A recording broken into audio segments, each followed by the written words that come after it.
Hi friends, నేను మీ భవానీ. రాగి జావను ఎలా తయారు చేసుకుందామో చూద్దాం. ఈ రాగి జావ హెల్త్కి ఎంతో మంచిదండి. దీనిలో చాలా బెనిఫిట్స్ ఉన్నాయండి. ఈ రాగి జావలో 385 క్యాలరీలు ఉంటాయండి. ఫైబర్ చాలా ఉంటుందండి. అలాగే దీంట్లో vitamin C, E, D complex and iron, calcium and antibiotics పుష్కలంగా ఉంటాయండి.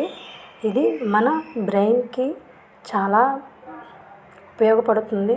అలాగే మన శరీర భాగాల్లో అన్నిటికీ చాలా బాగా ఉపయోగపడుతుంది. ఇంకో విధంగా ఇందులో ముఖ్యమైన బెనిఫిట్స్ ఏమిటంటే బ్లడ్లో షుగర్ లెవెల్స్ని బాగా తగ్గిస్తుంది. దీన్ని చిన్నపిల్లలు, పెద్దలు అందరూ తాగవచ్చండి. ఇది ఒంటికి చలవ చేస్తుంది. అలాగే బోల్డన్ని ప్రయోజనాలు ఉన్నాయండి. ముందుగా 2 స్పూన్స్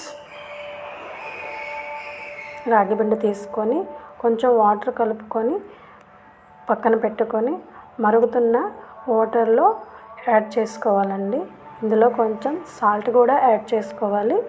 ఇలా దగ్గరగా కలుపుతూ ఉంటే ఈ రాగి జావను మనం పరగడుపున అలాగే ఉదయం తాగితే హెల్త్కి చాలా మంచిది. హెల్దీ అండ్ టేస్టీ రాగి జావా రెడీ అండి.